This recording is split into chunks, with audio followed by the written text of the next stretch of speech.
Pastor Marcos Granconato, o irmão vai defender qual ponto de vista hoje?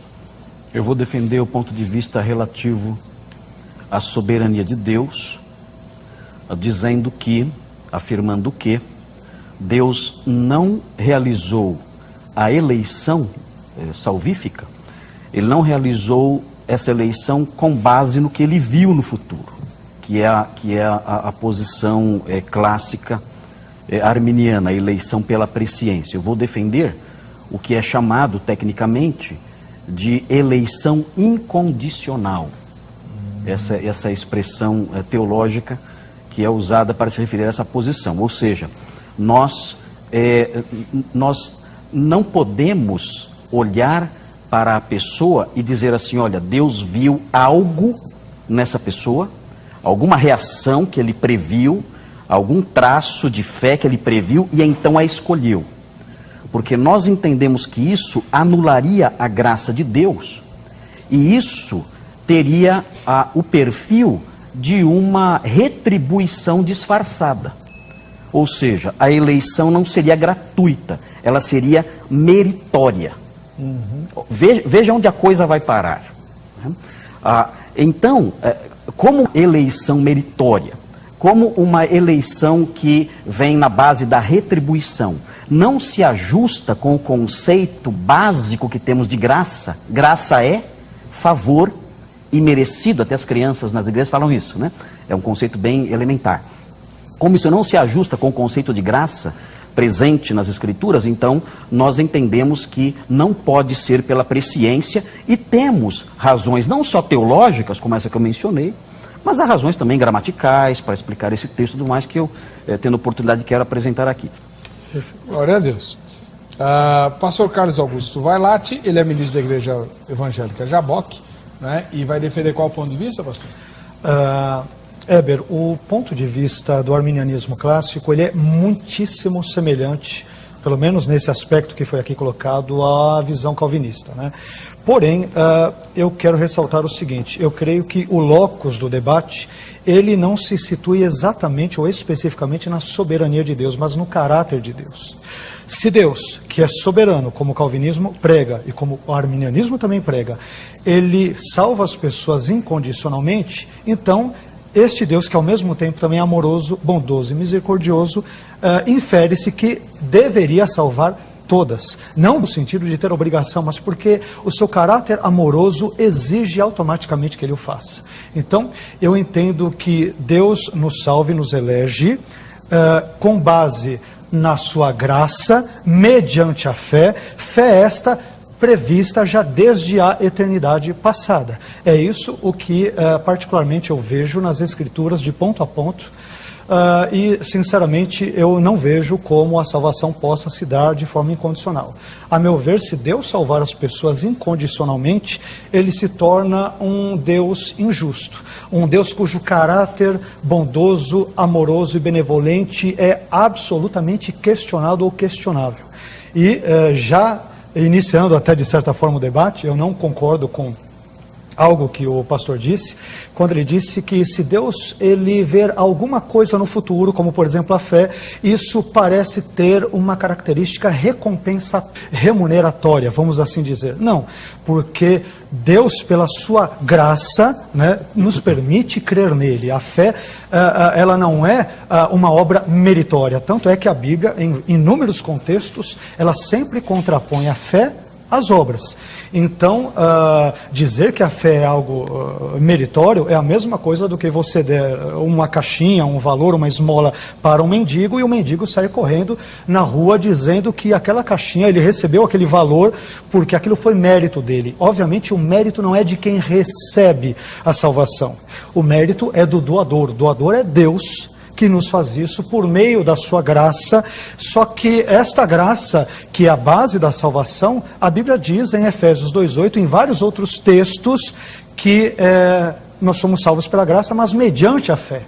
Então, inclusive linguisticamente falando também, a graça ela serve como uma fonte da nossa salvação, só que o instrumento é a fé humana.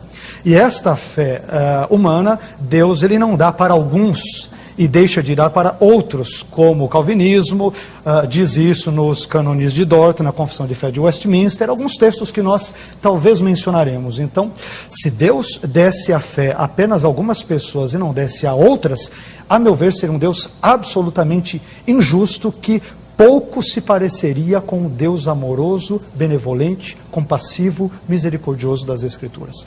Então, de uma forma bem resumida, é isso. Tem a palavra, pastor Marcos. Eu tenho tempo para fazer a pergunta? Tenho um período de quanto não. tempo? Não tem pergunta tempo? Não tem tempo. Tá. Eu gostaria de perguntar para o pastor Vailate o seguinte: a Bíblia afirma, em várias instâncias, em vários momentos, a Bíblia diz que Jesus é o autor e consumador da fé, ele é a fonte da fé. Okay.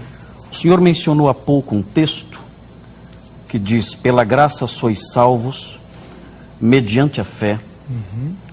E o senhor não mencionou o restante do versículo, que diz: e isto não vem de vós, é dom de Deus. O senhor esqueceu essa parte. Filipenses 1:29 fala que a nós foi concedida a graça, não só de crer em Cristo, mas de padecer por Ele. O versículo diz assim, dessa forma, claramente, que a fé é uma dádiva de Deus, é uma graça que Ele concede aos seus. Jesus disse que ninguém poderia crer nele se isso não fosse concedido pelo Pai, João 6. Enfim, há vários textos aí, eu não vou abrir nesses textos agora, o telespectador pode verificar depois em casa, a partir das menções que eu fiz. A minha pergunta é a seguinte: se é Deus quem concede a fé, por que Ele teve que prevê-la? Ok. Essa é a pergunta. Essa é a pergunta. Ok. 3 minutos para o senhor. Muito obrigado pela pergunta. Bom, o pastor mencionou vários textos, né? Primeiramente, me permita dizer que não é Deus que concede a fé. Esta é uma asserção calvinista. Okay. Quando temos aqui, existem vários textos, eu não sei se eu terei tempo, vamos correr. O senhor mencionou pelo menos, primeiramente, Hebreus capítulo 12, versículo 2, quando o senhor disse que Jesus é o autor e consumador da fé. Só que a palavra autor vem do grego archegon, que quer dizer líder, pioneiro, fundador, ou seja, Jesus ele é o fundador da fé cristã. E a palavra consumador vem do grego teleioter, ou seja, aperfeiçoador. O texto não diz em nenhum momento que ele é o autor, no sentido de que é ele quem dá fé para as pessoas. Essa é uma inferência do Senhor. Vamos para outro texto que o senhor comentou que é extremamente importante, Gálatas, ou melhor dizendo, Efésios 2:8, que eu não citei o resto porque justamente quis ser rápido, mas o texto de Efésios 2:8 diz: pela graça sois salvos por meio da fé, e isto não vem de vós, é dom de Deus. Ora, a palavra graça em grego vem do grego charis, aqui aparece como chariti e é um substantivo feminino. A palavra vem do grego pistis e também é um substantivo feminino. Já a palavra isto, que vem do grego tuto, um pronome demonstrativo neutro. Portanto, ele não pode combinar com a fé e, portanto, não é Deus quem dá a fé. A fé é uma obra do homem, mas ela não é meritória. A fé é uma obra do homem. Então, quando diz, isto não vem de vós, isto é a salvação que é dada pela graça. Em nenhum momento é citado a fé. Vamos tentar ir para o terceiro texto que o senhor mencionou, se eu tiver tempo, que é Filipenses. Filipenses capítulo 1, versículo 29, vamos lá. Porque a vós vos foi concedido com relação a Cristo, não somente crer nele, como também padecer por ele. Aqui a palavra crer vem do grego pisteuen, que quer dizer crer, confiar ou ter confiança. O contexto de Filipenses 1 mostra Paulo estando em cadeias, em prisões. Então essa ideia de Deus conceder às pessoas poder crer diz respeito à confiança em Cristo nos momentos adversos, turbulentos e difíceis da vida. Filipenses 1:29 não exige que eu creia que esta fé é uma fé salvífica. Esta é uma interpretação calvinista. Finalmente, vamos tentar ir para João, no capítulo 6, que é o que o senhor mencionou. Eu acho que eu não terei tempo para isso. Mas João, capítulo 6, versículo 44... ele diz o seguinte: ninguém pode vir a mim se o Pai que me enviou o não trouxer, e eu ressuscitarei no último dia. Em nenhum momento o texto bíblico diz que o Pai traz essas pessoas incondicionalmente. Aliás, o contexto diz que é necessário que essas pessoas queiram vir. Se nós formos no contexto anterior, João capítulo 5, versículo 40, Jesus diz aos judeus, que são o mesmo público que tem aqui em vista. O texto diz, e não quereis vir a mim para terdes vida. Então é necessário queira vir até Cristo. Obrigado, pastor. 3 minutos para os seus comentários, pastor Marcos Grancona. A atribuição de significados convenientes aos termos gregos é algo próprio de uma interpretação que não é muito honesta. Quando o autor bíblico usa a expressão autor e consumador, existe uma relação entre essas duas palavras. Ou seja, o Senhor Jesus é a fonte, e não só a fonte, mas também aquele que completa a fé. Ou seja, essa relação entre autor e consumador, ela impõe a necessidade de princípio e fim. Então eu não posso fugir do ambiente textual em que essas duas palavras estão presentes. Elas estão lá e o que atribui significado a elas não é só isolá-las e olhar o que significa no dicionário grego. O que atribui significado a elas é o modo como elas se relacionam, o ambiente em que elas estão e o fato de elas estarem juntas. Autor e consumador implica na ideia de fonte, início e fim. Ele é sim a fonte e aquele que sustenta, aperfeiçoa e mantém a fé até o fim. No que diz respeito ao tuto, que o senhor mencionou, aquele termo neutro, aquele pronome neutro, o senhor disse que o tuto se refere apenas à salvação pela graça, mas isso foi por sua conta. Porque o tuto, ele está se referindo a tudo que foi dito anteriormente. E é claro, tudo que foi dito anteriormente não tem gênero. Haris é feminino, pistes é feminino, mas o processo todo, pela graça sois salvos mediante a fé, isso não tem gênero. Esse é um processo. O Senhor conectou o tuto com a harite, ou com a salvação, que é feminino, soteria é feminino. No sentido, nem se nós embutíssemos a palavra salvação no texto. A realidade é que o tuto se refere ao processo. A salvação é dom de Deus, a salvação pela graça, mediante a fé, é dom de Deus. Qual foi o outro texto que o senhor mencionou? Filipenses 1, que eu mencionei, que o senhor disse que esse crer é confiar. Mais uma vez, né, isso é por conta do Senhor. Né? Porque o contexto da passagem aponta para a realidade da graça de Deus operando a salvação naqueles homens e a manutenção da salvação daqueles homens. Olha, lembre-se de uma coisa, vocês não somente receberam a bondade de Deus em termos iniciais, vocês receberam a graça de Deus em termos de manutenção disso, da graça dele cuidando de vocês. E João 6, 44, o Senhor, é impressionante isso, porque o Senhor deixa bastante claro isso. Ele está dialogando com pessoas que não creem nele. O próprio João menciona isso. Eles não criam nele. E o Senhor Jesus então explica por quê. Ele diz, olha, ninguém pode vir a mim se pelo Pai não lhe for concedido. Ele explica a razão deles não crerem. O Pai não concedeu a vocês a graça de crer. E é por isso que vocês não podem vir a mim. O contexto mostra isso com clareza. Muito bem. Essa foi a primeira pergunta. Então agora é a vez do pastor Carlos Augusto Vailate fazer a primeira pergunta dele ao pastor Marcos.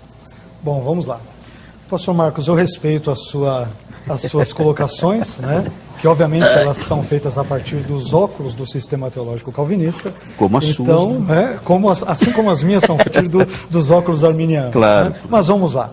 Eu quero fazer uma pergunta que ela diz respeito a alguns dos documentos de fé calvinistas. Nossa. Eu quero citar aqui inicialmente, vamos lá, segundo a Confissão de Fé de Westminster, tipicamente calvinista, em seu capítulo 5º, artigo 1º, Deus sustenta, dirige, dispõe e governa todas as criaturas, todas as ações delas e todas as coisas, desde a maior até a menor.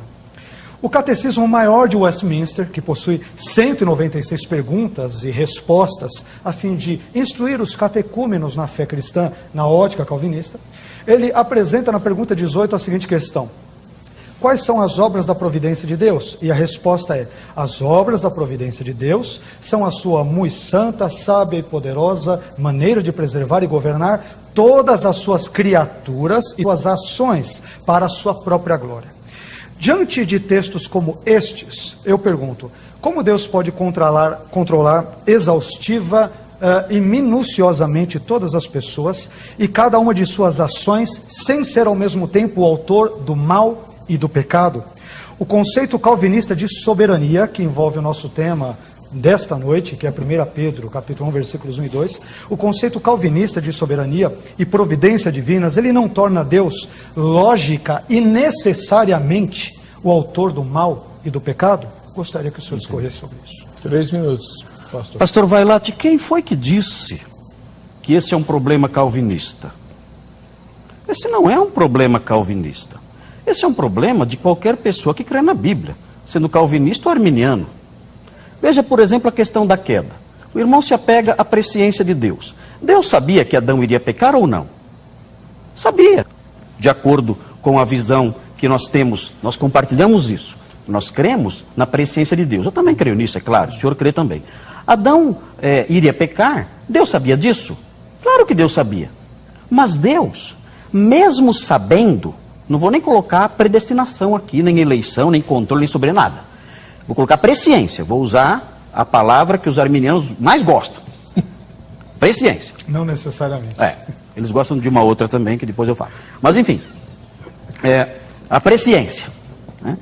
Ele sabendo que Adão iria pecar, ele criou Adão, criou Eva, que seria um instrumento para que ele caísse. Ele os colocou à prova. Ele os colocou à prova, ele colocou a árvore no jardim, ele agiu de tal... Ele criou todas as condições para que aquilo acontecesse, sabendo que iria acontecer. Isso também não torna Deus autor do mal? Ou seja, o dilema que o senhor me apresentou, que é real, e que os calvinistas não respondem, eles não sabem, é um dilema que não é só dos calvinistas, é um dilema de qualquer teólogo bíblico. Mesmo quem não crê na predestinação e crê na presciência, vai cair no mesmo problema. Por que Deus então criou se ele sabia que ele iria cair? Ele também não se tornou autor do mal ao criar todo o cenário e colocá-lo ali? A não ser que nós neguemos a presciência. Deus não sabia. É o que está fazendo atualmente, se não me engano, um tal de Roger Olson, que é o grande papa do arminianismo moderno. Ele está começando a entrar na linha do teísmo aberto. Sim. Dizendo, inclusive, que o teísmo aberto se encaixa. Ele diz isso no seu livro que foi lançado aqui no Brasil, que o teísmo aberto se encaixa, assim, dentro da ortodoxia cristã, que é perfeitamente possível isso. Então, o dilema que é apresentado a mim, como Deus lida com sua soberania e a responsabilidade do homem em relação ao mal. Pastor, esse é o grande dilema da teologia cristã. Não é o grande dilema do calvinista. Esse é o grande dilema do Senhor. Nós dois lutamos com essa questão. Como Deus pode ser soberano, amoroso, controlar tudo, e o homem ainda assim ter a responsabilidade pelo mal e ser o originador do mal, e Deus não ser o originador do mal? Como lidar com essas duas realidades que são realidades que nós aceitamos? O homem é responsável, o homem é a fonte do mal, não é Deus. Nós jamais diríamos que Deus é a fonte do mal. Tanto eu como o senhor jamais diríamos isso. Deus é soberano sobre tudo, cremos nisso também, mas não sabemos como unir essas duas pontas. Mas não é um problema só meu. Tá. É um problema seu também. Que eu quero ver como é que ele vai responder agora nos comentários que fará em 3 minutos, pastor. Muito obrigado. Bom, eu entendo que a exagerada que o calvinismo dá à soberania de Deus, ela caracteriza Deus em termos lógicos de raciocínio, nos faz pensar de modo que Deus seja visto como se fosse o autor do mal e do pecado. Quando nós falamos do arminianismo, pastor, nós temos que entender o seguinte: a linguagem do arminianismo é permissão. Permissão é uma coisa, decretar é outra diferente, né? É bem diferente. Quando nós falamos que Deus coloca o jardim do Éden, o senhor mencionou isso, coloca Adão com todas as condições, é interessante que Deus fala para ele: toque em todas as árvores do jardim, menos naquela. Esse tipo de conselho ou de ordem não faria sentido se ele não pudesse obedecê-lo. Aliás, os calvinistas normalmente entendem que Adão ele tinha livre-arbítrio até antes da queda e depois deixou de ter. Ou seja, o livre-arbítrio ele coexistiu em algum momento na história passada juntamente com a soberania divina. Então, aquilo que o pastor está colocando é algo extremamente interessante. Aliás, o calvinismo diz por meio de Sproul, Piper, por meio de tantos outros teólogos calvinistas, que Deus decretou a queda no sentido de que ele não somente a previu, mas a tornou certa. Eu não tenho como, em termos lógicos e coerentes, deixar de ver Deus, o Deus retratado no calvinismo, como sendo autor do mal e do pecado. E me permita citar alguns trechos das Institutas. As Institutas, no livro 1, capítulo 18, artigo 3º, Calvino diz uma coisa que eu não sei de onde ele tirou isso. Ele diz: Deus quer que se faça aquilo que ele, Deus, proíbe fazer. Deus quer que se faça aquilo que ele proíbe fazer. Eu fico imaginando um Deus esclerosado, um Deus estranho a partir da ótica calvinista. Eu pergunto, isso faz algum sentido? Deus está correto ao querer que façamos algo que ele mesmo proíbe? Isso não é o cúmulo da contradição? Eu creio que sim, em termos bíblicos, em termos lógicos. Agora, tem outros 2 trechos das Institutas que me deixam absolutamente perturbados, e só para dizer para os telespectadores, Calvino é um dos maiores motivos de eu não ser calvinista. As Institutas, os cânones de Dort, todos os escritos, normalmente calvinistas, justamente por essa visão determinista de Deus. As Institutas, no livro 1, capítulo 16, artigo 9, veja só a ilustração de Calvino, uma coisa terrível.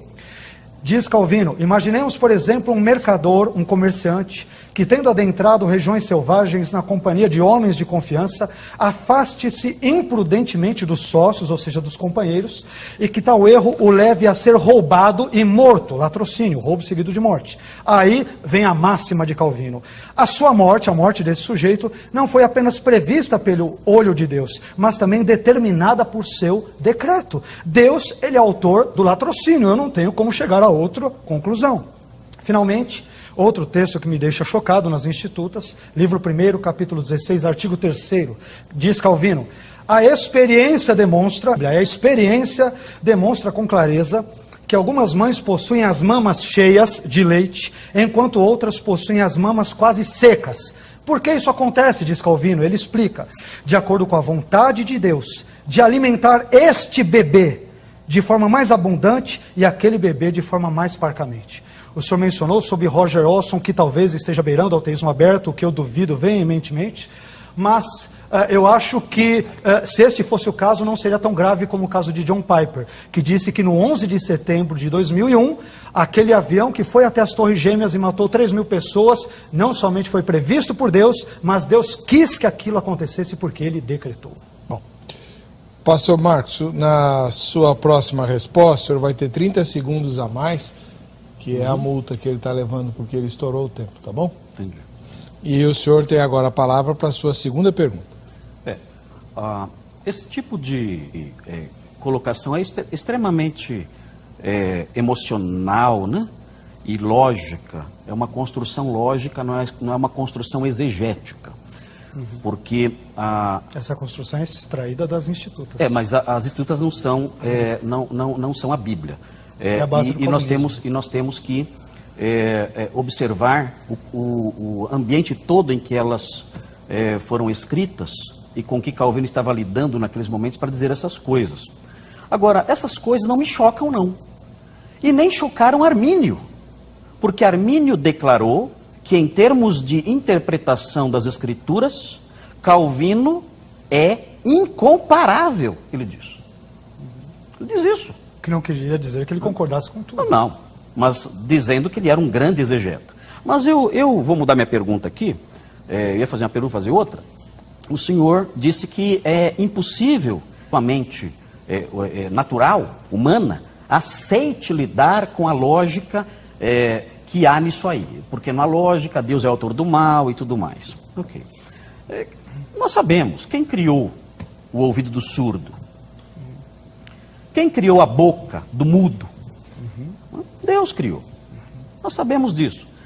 Se ele criou o seio de uma mãe que produz menos, ele é soberano e ele faz o que ele quer. Mas o que eu quero mostrar aqui, e a minha pergunta vai ser com base nisso, é 2 Tessalonicenses 2:11, que diz que no futuro, com o advento do anticristo,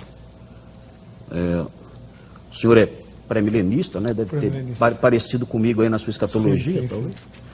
Fala o seguinte: por essa razão, versículo 11, por essa razão, Deus envia um poder sedutor a fim de que creiam na mentira e sejam condenados.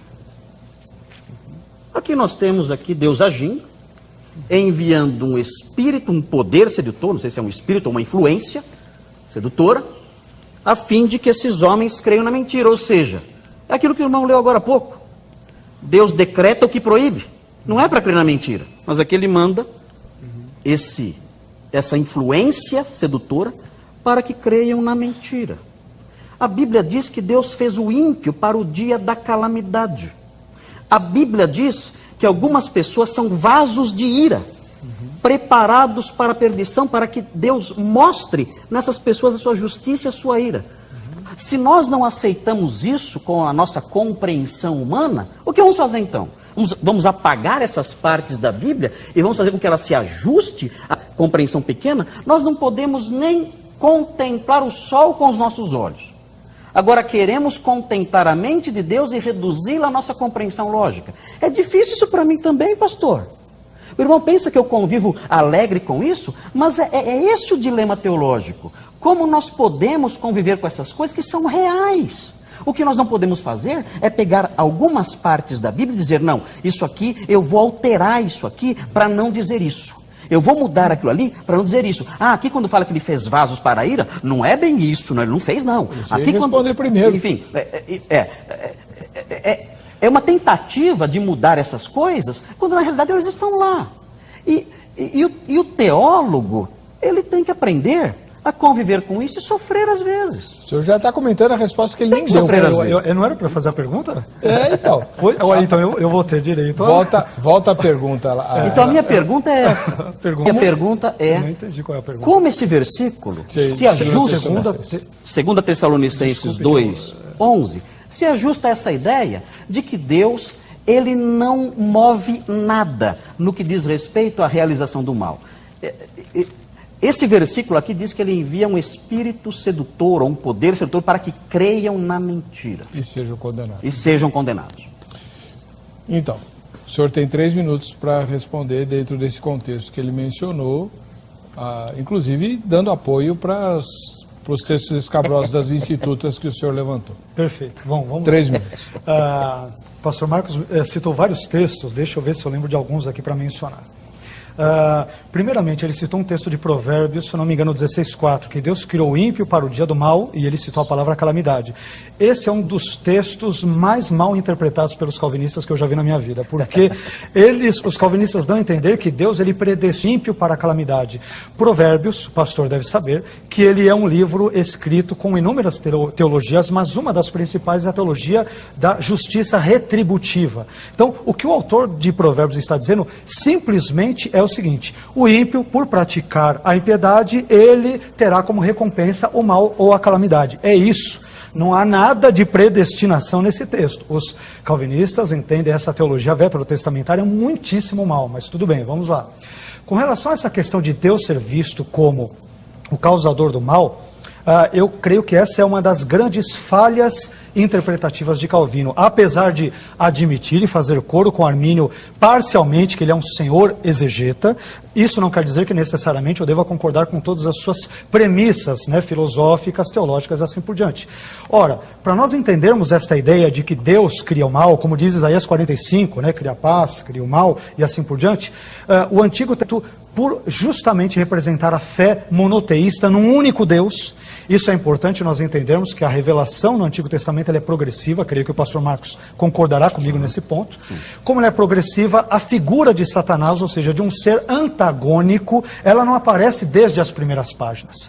Nós aqui vemos Satanás em Gênesis 3 a partir dos óculos de Apocalipse. Mas como há um único Deus que aparece no Antigo Testamento, obviamente também no Novo, né, mas estou enfatizando no Antigo, então todas as coisas são inadvertidamente atribuídas a ele. É por isso que nós vemos 1 Samuel capítulo 1 dizer lá que Deus ele cerrou a madre de Ana. Como não tem ninguém para fazer isso, tudo é dito que Deus é quem faz.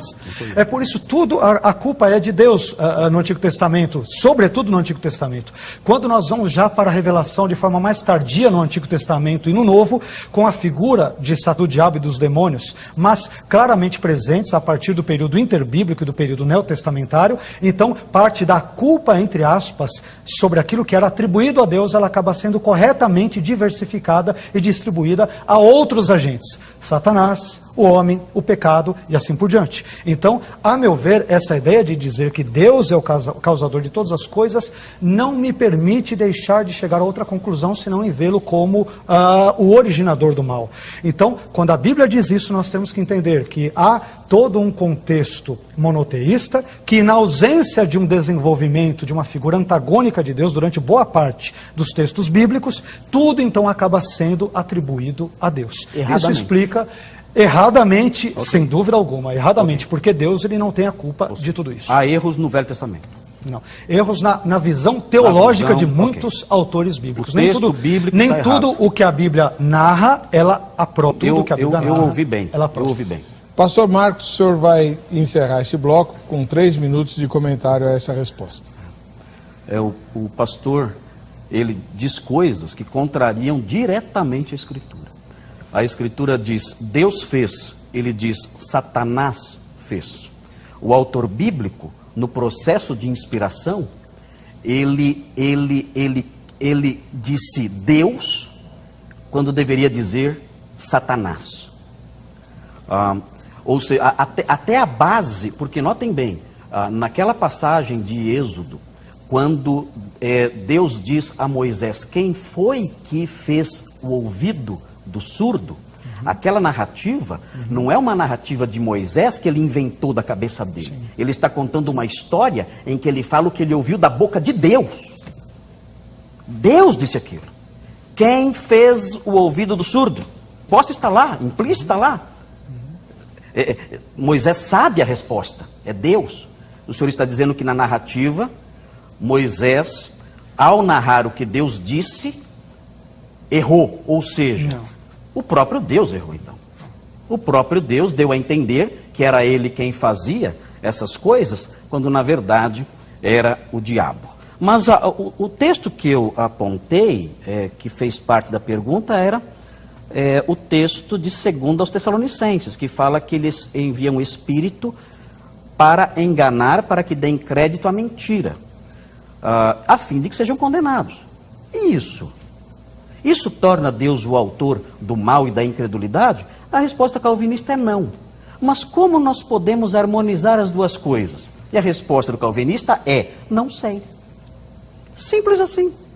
Nós não conseguimos harmonizar as duas coisas. Essa é a grande tensão teológica que há na Bíblia. E o telespectador deve entender que esse tipo de tensão, ela é própria do teólogo honesto. Desculpa, pastor, não estou dizendo que o senhor é desonesto. Ok. Ainda que acabei falando assim. Mas não era minha intenção fazer isso. Né? Okay. Enfim, eu quero dizer honestidade acadêmica. No sentido de, olha, temos aqui 2 textos que eles se anulam. Com qual deles eu fico? O teólogo honesto, academicamente, ele vai dizer, eu vou ficar com os 2. E como eu vou harmonizar os 2? A resposta é, olha, eu não sei harmonizar os 2, porque Deus, no seu processo de revelação progressiva, que o senhor mencionou agora há pouco, ele não chegou ao ponto de revelar tudo. É uma doce ilusão nós acharmos que este livro tem a revelação completa da mente de Deus. A mente de Deus é infinita. E a peça que para nós linkarmos, para nós ligarmos as duas pontas da atuação de Deus na origem do mal e a responsabilidade humana nessa realização, esse link que explicaria tudo, ele não nos deixou. Então o que diz o teólogo calvinista? Olha, eu afirmo as duas coisas, mas eu não sei unir essas duas pontas. Pastor Vailate. Ok. Pastor Marcos. Sim. No que diz respeito à questão da expiação limitada, que de certa forma tem tudo a ver com o nosso tema sobre 1 Pedro, capítulo 1, versículos 1 e 2, vamos citar aqui mais uma fonte tipicamente calvinista, que é a Bíblia de Estudo de Genebra. Primeiramente, na página 1376, ao interpretar João 3,16, ela diz o seguinte: parece que Jesus usou o termo mundo, de João 3,16, para indicar que a sua obra salvadora não é limitada aos judeus, mas se aplicava às pessoas em todo o mundo, isto é, aos eleitos de todas as nações. Depois, esta mesma Bíblia, na página 1695, faz o seguinte comentário sobre 2 Pedro 3,9. Diz o seguinte: o motivo pelo qual Deus adia o julgamento é o fato de que ele deseja que não somente o seu povo chegue ao arrependimento, mas as pessoas do mundo em geral. Não é da vontade de Deus que algum de seus eleitos pereça. Ora, me parece absolutamente estranho, porque em nenhum momento eu vejo nas Escrituras a palavra cosmos ou algo equivalente sendo usada para se referir aos eleitos. A meu ver, é uma inferência absolutamente deslocada dos exegetas calvinistas, onde eles usam uma série, normalmente, né, os teólogos, essa é uma Bíblia que tem estudos calvinistas, então, normalmente, parece que as pessoas desconstroem totalmente o sentido semântico de um termo. Estávamos falando sobre outros lá, o senhor até fez algumas correções de supostos equívocos que eu teria feito sobre aquele texto, mas eu vejo que os calvinistas fazem algo talvez muitíssimo pior quando interpretam textos que dizem claramente que Jesus se preocupa com todos e que quer morrer por todos, e eu não vejo isso, por exemplo, sendo explicado ou explicitado na visão calvinista. Então, na visão do senhor, como que o senhor entende esses textos de uma forma geral, né? A Bíblia realmente ensina a expiação limitada? Eu gostaria que o senhor, por gentileza, discorresse um pouquinho sobre isso. Primeiro eu quero destacar que eu não tenho comprometimentos, né, com essa Bíblia, eu não tenho comprometimentos com os exegetas que o senhor mencionou aí, John Piper, essas pessoas todas.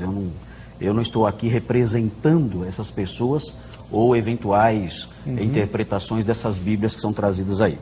Aliás, há muitas coisas que eu leio em teólogos calvinistas que eu discordo. Eu estudei numa instituição calvinista e muitas coisas que eu ouvi lá eu discordava e nós temos essa liberdade para isso. O calvinismo não tem que produzir pessoas todas iguais, assinando todas a Bíblia de Genebra as institutas, absolutamente. Agora, no que diz respeito à expiação limitada, o calvinismo, na realidade, ele se divide entre o calvinismo de 5 pontos e o amiraldismo, o amiraldianismo, que é o calvinismo de 4 pontos. Então, o calvinismo, ele permite essa flexibilidade nessa questão. Pode existir um calvinista de 5 pontos, que crê na expiação limitada, e continuar sendo calvinista, como Melanchthon continua sendo calvinista, sendo calvinista de 4 pontos, não crendo na expiação limitada, que era a escola de Saumur, na França, que propunha isso aí. E tem um nome técnico para isso agora, que é universalismo hipotético, que é chamado, né? Universalismo hipotético, o fato de Jesus ter morrido por cada ser humano. A minha tendência, pastor, é entender a palavra mundo, quando fala que Cristo morreu pelo mundo e tudo mais. A minha tendência é crer que a palavra mundo não se refere a cada indivíduo do mundo, mas sim homens do mundo todo. E quando fala a palavra mundo, na realidade, a conexão disso direta com os eleitos, eu acho que realmente é uma forçação de barra. Eu concordo com o senhor. Ok, Né? ok. Que conectar isso diretamente com os eleitos, eu acho que realmente, diretamente é uma forçação de barra. Vai cair nisso depois de alguns desdobramentos, sem problema. Mas a palavra mundo, no modo como é usada por João, por exemplo, ela deve ser entendida, e eu vou mostrar aqui um exemplo disso, ela deve ser entendida como homens que vivem no mundo todo. Ou seja, Jesus morreu por ricos e pobres, por judeus e gentios, por homens, velhos, mulheres, crianças, pessoas de todas as tribos, raças, línguas e nações. Esse é o significado da expressão mundo inteiro. Ele morreu pelo mundo. Jesus disse: dou a vida pelas ovelhas. Ele disse isso. Aí sim dá para encarar a questão como morrer pelos eleitos. Mas essas ovelhas estão espalhadas pelo mundo. São homens e mulheres do mundo todo. A prova de que a expressão mundo todo não significa a cada indivíduo que há no mundo está no escrito de João, em 1 João 5, 20, que fala o seguinte. Onde está aqui? 19. Sabemos que somos de Deus e que o mundo todo está sob o maligno. O mundo todo jaz no maligno. Ora, João e a igreja para quem ele escrevia não estava jazendo no maligno. Então o mundo todo não é cada indivíduo. Mundo todo, mundo aqui, significam as pessoas espalhadas pelo mundo afora. Esse é o sentido do mundo e é assim que eu entendo. Uma conexão direta com o eleito, mas depois de algumas cambalhotinhas, a gente chega lá, com facilidade. Porque a Bíblia aponta para isso. Tá bom. Pastor Vailate, o senhor vai ter 30 segundos a mais nos seus comentários. Ok. Eu já tive os meus, já? Eu gostei da sinceridade do pastor justamente em falar que esse link é forçado, e realmente ele é forçado, mas ainda assim o pastor defende a visão típica calvinista, quer dizer, ele morre por classes de pessoas, por grupos, né? Rico, pobre, assim, assado, não é por cada uma das pessoas, não, sem exceção. Não é por cada um. Então eu acho isso muito grave. Quando a gente lê João 3,16... Deus amou o mundo de tal maneira que deu seu Filho unigênito para que todo aquele que nele crê não pereça, mas tenha vida eterna. Atos 17:30 diz: mas Deus, não tendo em conta os tempos da ignorância, anuncia agora a todos os homens em todo lugar que se arrependam. Isso me parece ser algo bem irrestrito e não fala apenas de grupos específicos. Romanos 11:32, pastor, a meu ver, é isto que, de certa forma, acaba indo veementemente contra ao que o senhor comentou agora. Romanos 11:32 diz: porque Deus encerrou a todos debaixo da desobediência. Isso não pode ser todos, cada um de cada classe, todos são pecadores. Mas ele conclui dizendo: para com todos usar de misericórdia. Aqui a abrangência da intenção de Deus de ter misericórdia é equivalente e proporcional à abrangência da pecaminosidade humana, o que é claramente indicado pelo pronome grego pantas, todos. Em 1 Timóteo 2, versículos 3 a 6, conhecido texto, também muito criticado pelo calvinismo, mas depois eu vou citar um dos grandes defensores do calvinismo sobre isso, diz o seguinte: porque isto é bom e agradável diante de Deus, nosso Salvador, que quer que todos os homens se salvem e venham ao conhecimento da verdade. Porque há um só Deus e um só mediador entre Deus e os homens. Isso parece ser algo irrestrito. Jesus Cristo, homem, o qual se deu em preço de redenção por todos para servir de testemunha a seu tempo. Agora é que vem algo mais interessante. Quero citar Charles Spurgeon, famoso batista, calvinista, foi um pastor batista calvinista, e um sermão a respeito de 1 Timóteo, capítulo 2, versículos 13 e 4, isso é inclusive importante para os calvinistas de plantão saberem o pensamento dele sobre isso. Ele traz o seguinte comentário sobre esse texto, e ele é muito irônico sobre a interpretação daqueles que veem todos como não sendo todos. Abre aspas, estou citando Charles Spurgeon. Nossos amigos calvinistas, diz ele, mais antigos, assim tratam desse texto. Todos os homens, fazendo referência a 1 Timóteo 2,4, dizem eles, isto é, alguns homens. Como se o Espírito Santo não pudesse ter dito alguns homens, se quisesse dizer alguns homens. Alguns homens, dizem eles, como se o Senhor não pudesse ter dito todos os tipos de homens, se quisesse dizer isso. É o que o Senhor diz. O Espírito Santo, por meio do apóstolo Paulo, escreveu todos os homens, e é inquestionável que ele quer dizer todos os homens. Continuando, Spurgeon diz: eu estava lendo agora a exposição de um mestre muito capaz, ele é irônico, que explica o texto de 1 Timóteo 2,4, de maneira a esvaziá-lo de seu sentido. Ele põe pólvora gramatical debaixo dele, isto é, do texto, e explode-o pela maneira como o apresenta. E aí ele diz o seguinte: eu pensei quando li a sua exposição desta pessoa, que teria sido um comentário muito bom sobre o texto de 1 Timóteo 2,4, se esse dissesse que Deus não quer que todos os homens sejam salvos, nem venham ao conhecimento da verdade. E Spurgeon conclui dizendo: eu não sei como aquilo se enquadra nisso. Eu preferiria centenas de vezes parecer incoerente comigo mesmo do que ser incoerente com a palavra de Deus. Ele chama essa interpretação tipicamente calvinista de 1 Timóteo 4,6, é por isso que eu citei um representante calvinista, como algo absolutamente incoerente em termos bíblicos, teológicos, filosóficos. E eu concordo com o Spurgeon, porque essa interpretação ela não é calvinista. Essa interpretação que você mencionou aí, que o senhor leu aí e que Spurgeon combateu, a maioria dos calvinistas não é uma assim. Interpretação calvinista. Se é de calvinistas desonestos, porque não é a minha interpretação. Eu creio que Deus quer que todos os homens sejam salvos. Muito bom saber isso. Olha, Mas os calvinistas creem nisso. Spurgeon é um calvinista. É bom que o telespectador saiba que Spurgeon é um calvinista. Mas eu citei Se o senhor lesse mais Spurgeon, se tornaria calvinista rapidinho. Não. Justamente por ler muito é que eu não sou calvinista. Não, Seguinte, é justamente por faltar de ler Spurgeon. Então, pastor Marcos Reconato, sua última pergunta. Ok. Pastor, eu vou fazer a pergunta que eu fiz uma vez para um arminiano e ele me deu uma resposta que não me satisfez muito. É com base em Mateus 11, 21 a 24. Mateus? Mateus 11, 21 a 24. Que diz? Esse texto diz o seguinte: nós estamos falando aqui, era para a gente falar de 1 de Pedro, né? A fé prevista. Né? Isso. Os arminianos dizem que Deus escolhe com base na fé que ele prevê. Isso. E aí ele escolhe. Né? Ele olha no corredor da história, quem colocou o corredor da história lá ninguém sabe. Né? Não foi ele, porque ele teve que consultar. Corre aí, então, pastor. Aí ele olha no corredor da história, descobre quem vai crer. Isso. Aí ele elege a pessoa. Ok. Eu queria que o irmão explicasse um problema aqui de Mateus 11, 21 a 24, que para mim é um problema, para essa posição, que diz: a você Corazim, é de você Betsaida, porque se os milagres que foram realizados entre vocês tivessem sido realizados em Tiro e Sidom, há muito tempo elas se teriam arrependido, vestindo roupas de saco e cobrindo-se de cinzas. Aqui o texto está dizendo que Deus previu a fé de Tiro e Sidom. Se elas vissem os milagres, elas creriam. No entanto, o Senhor não realizou milagre nenhum ali. Ele previu a fé. Ele previu a fé. Bom, o senhor Mas compreendeu ele não- a pergunta, Sim, né? compreendi. Ele não salvou. Então, beleza. Como os arminianos explicam isso? 3 minutos. Bom, me permita primeiramente fazer uma correção, pastor.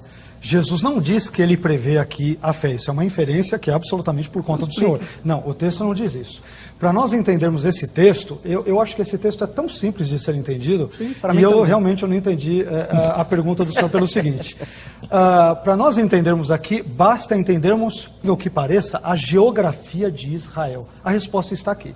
Quando ele diz: ai de ti, Corazim, ai de ti, Betsaida, porque se em Tiro e em Sidom fossem feitos os prodígios que em vós se fizeram há muito, teriam se arrependido com saco e cinza, ele está citando 2 pares de cidades. Corazim e Betsaida, que eram cidades da Galileia e, portanto, estavam dentro do território de Israel, e ele cita também Tiro e Sidom, que eram cidades fenícias e, portanto, estrangeiras. O que ele está querendo dizer, ele não está dizendo que previu uma fé, que Tiro e Sidom se arrependeriam, isso não está no texto. O que ele está dizendo é: vocês que são de Israel, vocês que são de Corazim e Betsaida, da região da Galileia, do amplo Israel, vocês são muitas vezes mais incrédulos do que os estrangeiros. E ele usa como exemplo Tiro e Sidom. Este mesmo exemplo se repete nos versículos seguintes, quando ele vai citar ali também Sodoma, Cafarnaum, que pertence ao território de Israel, e Sodoma como uma cidade que havia sido destruída no passado por ser ímpia. É isso que o texto... Aquilo que o senhor diz de prever, ele não diz isso. Ele só usa essa situação como uma declaração hipotética, contrastando 2 cidades israelitas com 2 cidades que são gentílicas. E ele diz: se vocês de dentro de casa, do território de Israel, vocês que veem os meus milagres, se vocês tivessem fé como os estrangeiros de Tiro e Sidom têm, poxa, vocês seriam uma bênção, vocês teriam se convertido e assim por diante. Claro que eu estou fazendo uma aplicação prática. Agora, me permita dizer algo. Não é verdade que não houve ali milagres em Tiro e Sidom e que pessoas não se converteram, como o senhor sugeriu. O senhor quer dizer, por que Jesus não fez milagres em Tiro e Sidom para que ali as pessoas se convertessem? Uma boa lida nos evangelhos mostra que muitas pessoas se converteram no contexto de Tiro e Sidom. Basta ler Mateus capítulo 15, versículos 21 a 28, que diz que Jesus esteve nas regiões de Tiro e de Sidom quando ele curou a filha daquela mulher cananeia que se encontrava endemoniada. Isso acabou trazendo muita fé naquele contexto. Por que eu sei disso? Porque muitas pessoas que seguiram a Jesus eram das regiões de Tiro e Sidom. Isso está em Marcos, capítulo 3, versículo 8. E Lucas 6,17 relata que muitas pessoas vindas da costa marítima de Tiro e Sidom vieram até Jesus para o ouvirem e serem curadas de suas enfermidades por ele. Portanto, Tiro e Sidom ouviu sim o evangelho. Além disso, mais para frente, Lucas vai dizer em Atos, capítulo 21, versículos 13 e 4, que quando Paulo chega à cidade de Tiro, ele encontrou discípulos ali. Então Tiro ouviu o evangelho. A dedução que o senhor faz de que Jesus iria prever que as pessoas crescem se o evangelho fosse pregado, de fato muitas creram. E segundo, mas Jesus não prevê, ele usa a situação hipotética comparando duas cidades israelitas com duas gentílicas. Aí há um erro, a meu ver, de interpretação do senhor.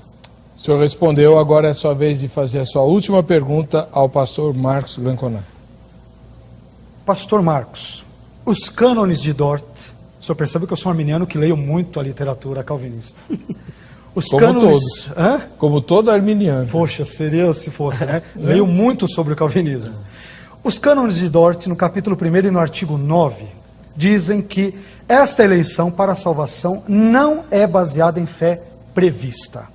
É o que o senhor defende até agora, ok. Então eu pergunto, se a eleição para a salvação, voltando ao nosso tema, é de fato incondicional, como defende o calvinismo, isto é, se ela não depende de nenhuma condição prévia, satisfeita pelo homem, e aliás não mesmo da sua fé, para que ele seja escolhido salvificamente por Deus, conforme diz Efésios 2:8, conforme já expliquei anteriormente, e se todos os seres humanos são igualmente pecadores e desse modo carecem da glória de Deus, conforme Romanos 3:23 afirma, por que Deus então, que é soberano e portanto pode fazer todas as coisas, mesmo podendo eleger todas as pessoas para a salvação, resolveu eleger apenas algumas? Se Deus não elegeu a todos porque não quis, isto não depõe contra a sua vontade, que é boa, perfeita e agradável? Eu não sei como seria perfeito e agradável mandar pessoas para o inferno, se ele mesmo não dá fé a essas pessoas. Segundo, e se Deus não elegeu a todos porque não ama a todos, como boa parte do calvinismo, não sei o senhor, mas boa parte do calvinismo defende, se Deus não elegeu a todos porque não ama a todos, pelo menos não no sentido salvífico, isso não mancha o seu caráter e a sua reputação essencialmente amorosos, uma vez que Deus essencialmente é amor, conforme 1 João capítulo 4, 8 e 16? Pastor, pela lógica humana e rasa, nós vamos entender assim. Se Deus ele elegeu incondicionalmente, por que não escolheu todo mundo? Essa é a pergunta básica, inclusive o apóstolo Paulo até previu. Ele também tinha uma certa presciência, ele até previu esse tipo de oposição. O que acontece é que dentro da teologia cristã existe uma teoria que é chamada, pelo menos na época do escolasticismo era chamada assim, sim. E eu concordo com essa teoria. Essa teoria é chamada voluntarismo. E essa teoria significa o seguinte: Deus, nas suas ações, ele age de acordo com a sua vontade, não de acordo com os seus afetos ou os seus impulsos afetivos e emocionais, por assim dizer, falando em termos humanos. Então é por isso que amar o mundo e não salvar todos, porque ele age com base na sua vontade. A eleição é de acordo com o decreto da sua vontade. Nós podemos comparar isso com um juiz que condena alguém à morte.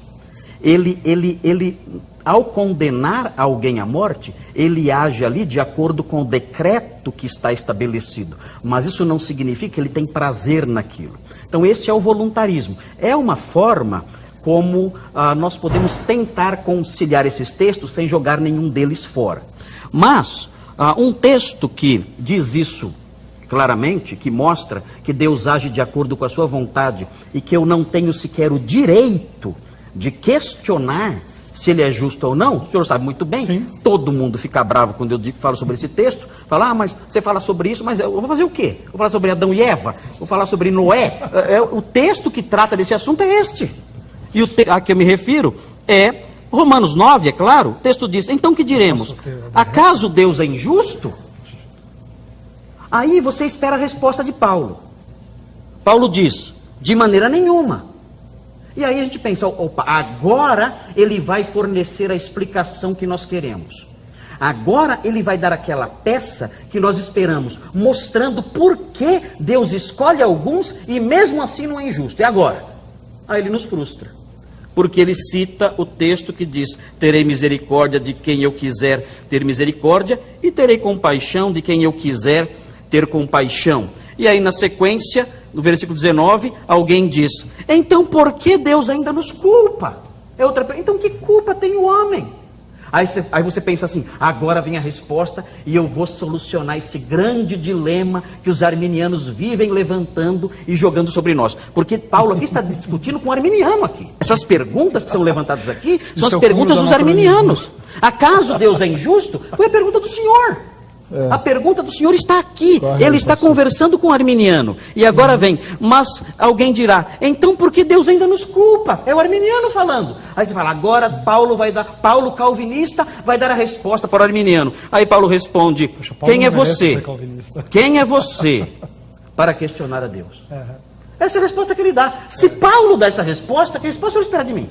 É claro. Se Paulo diz, olha, se Paulo diz assim, olha, quem é você para discutir com Deus? Ele escolhe alguns e outros não. Ele é o oleiro, ele faz os seus vasos como ele quer, um para ira, outro para glória. Ele é soberano, ele é Deus. Cale-se diante dele toda a terra. De que se queixa o homem ainda? Pois é. Fique em silêncio. Não há como questionar a soberania dele. É o que Paulo faz aqui. Mas os arminianos não aprendem esse texto e quando ouvem ficam bravos dizendo, vocês só correm para Romanos 9. Acabou não só nós. Acabou o tempo. Romanos 9 é a criptonita do arminianismo. Romanos 9 é a criptonita do arminianismo. Acaba com o arminianismo. Eu prometo que eu faço... E acaba o programa também.